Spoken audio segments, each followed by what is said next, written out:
Have you ever had a client say something like, I loved working with you. This was so helpful. I really don't know what I would have done without you. And then crickets. No referrals, no introductions, no, hey, just to let you know, I told so and so about you. No new opportunities coming from a client who clearly had a good experience. It can feel confusing, especially when you know how well you did your job, how well you delivered X, whatever that outcome was. Here's the truth, the sad reality of it. Happy clients do not automatically become referral sources. And it's not because they don't care, and it's not because they didn't value what you did for with them. Often they simply don't know what to do. They don't know how to refer someone to you. They don't know the language to say. They don't know who's a good fit. And that's where referral trust leak starts. Welcome back to Trust Leaks, where we look at the small breakdowns that quietly cost you trust, momentum, referrals, revenue, and reputation. I'm Sandra Martini, and today we're talking about a trust leak that can be especially frustrating because on the surface, everything looks completely fine. The client's happy, the work was good, the outcome mattered, the relationship, ongoing or not, depending on the project, is positive. And still, referrals aren't happening. In fact, you start feeling like a best kept secret. And you're like, why? What is going on? Typically, this is not a relationship issue, it's a clarity issue. A happy client, they may trust you enough to work with you. It doesn't mean that they automatically trust you enough to refer you or actually even know how. And that gap is what we call a referral trust leak. So today we're going to look at why, how referrals stall, what your clients may need from you before they can confidently recommend you, and how to make your business easier to remember, refer, and recommend. So let's jump in with the typical misunderstanding around referrals.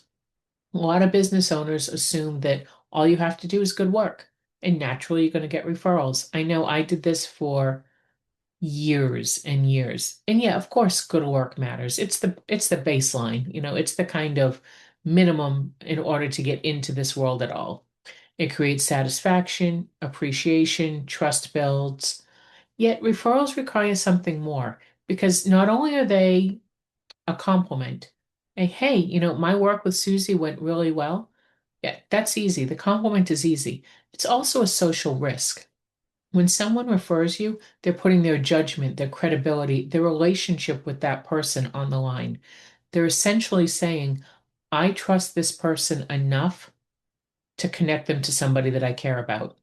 So this means your client needs more than a warm, fuzzy, positive feeling. They need confidence. They need language. They need a clear picture of who you help and how.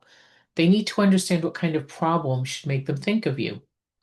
One of the things that I had for years was someone saying, you just need to work with her. You just need to experience it.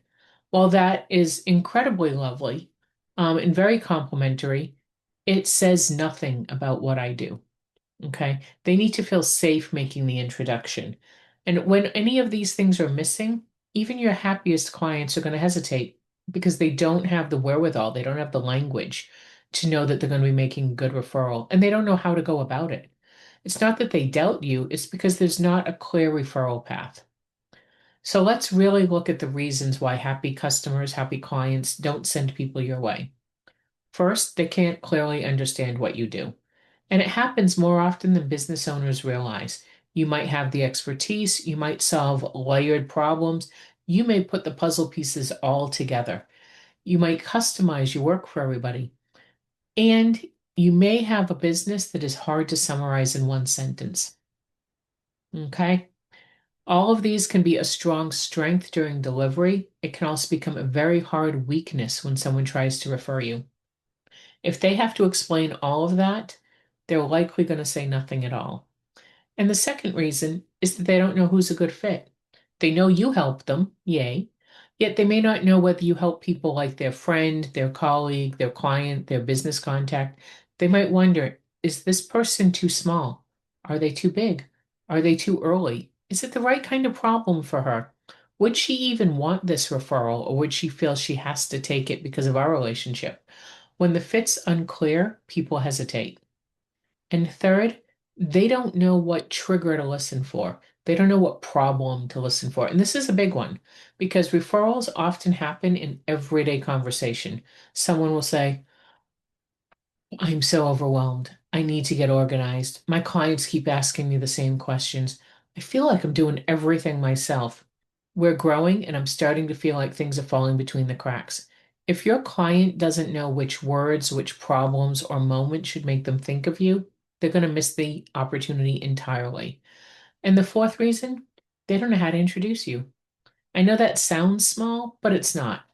A person may be willing to refer you and still think, what do I say?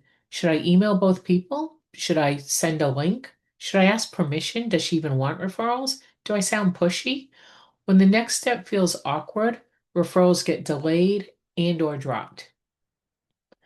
And then the last part, often you haven't made the referral conversation part of the client experience. Many business owners do great work and cross their fingers hoping that referrals are going to happen organically. Some will, but however, many need a little bit more structure. That doesn't mean you need a complicated referral program. It means you need simple, thoughtful moments where you help people understand how to recognize and make a good referral.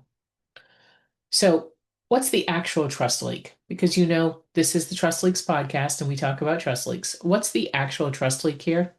It's not that the client doesn't trust you, it's that the client may not trust themselves to explain you well. They may not trust the fit, they may not trust the timing, they may not trust the introduction process or that the person they refer will have the same good experience they had. That last one's really important. Let me say that again. They may not trust that the person they refer is going to have the same great experience that they did.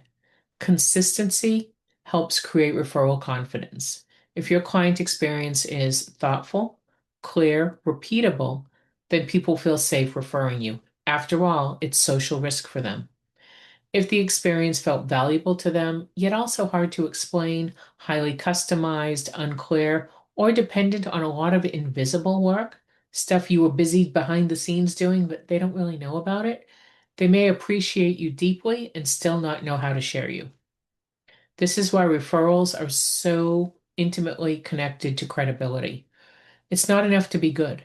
You need to be easy to understand, easy to remember, easy to talk about, and easy to introduce. That's where referral trust gets stronger. So let's look at how to make your business easier to refer. First, give people some language. Don't make a client invent their own description of your work. Give them a very simple phrase that they can repeat. For example, I help experienced business owners find and fix the hidden trust breakdowns that are costing them clients, referrals, revenue, and momentum. Okay, I get what she does. Or I help business owners strengthen the parts of their client experience that quietly affect and often erode trust. Okay, simple, specific, repeatable. A client should be able to say it without actually needing a script. Second, define who's a good fit. Tell people who you're best suited to help, not in a super complicated way, something along the lines of the best person for me is usually an experienced business owner who's good at what they do, has happy clients, and still feels like things are harder, messier, or less consistent than they should be. This gives someone a picture. Pictures are much easier to remember than categories. Third, name the referral triggers. Help clients know exactly what to listen for. You can say, you know, if someone tells you that they feel like they're constantly repeating themselves, they're losing momentum after sales calls, they're getting so many repeated client questions, or they're struggling to turn their work into referrals, that may be a good reason to introduce us. Now you're giving them listening cues. All of those things make referrals easier. Fourth, help make the introduction step super simple. Give them a low pressure way to connect you. For example, if someone comes to mind, you can simply send a quick email introducing us and say, I thought the two of you should connect. Sandra helped me see a few trust gaps that I didn't realize were affecting my business. Short, sweet, simple, and simple beats perfect. The easier the step, the more likely someone is to take it. So, this is where, in order for all of the previous to work, you want to build referral confidence before you ask. Well, what does that mean? See, a lot of people ask for referrals at the end of the work. A stronger approach is actually to build the referral confidence throughout the entire experience, the entire time you're working with them. You do that by being clear. You do that by naming what you're noticing. You do that by showing progress. You do that by making the invisible value visible. You do that by helping the client understand the transformation as it's happening. When people can clearly see what's changed, they can more easily tell someone else why it mattered. Okay, it's much better than, "Oh, she's so awesome. I can't really explain any of it, but you just got to work with her." That is not a good referral. And now a simple referral trust check for you. Ask yourself, can a happy client explain what I do in one sentence? Can they describe who I help?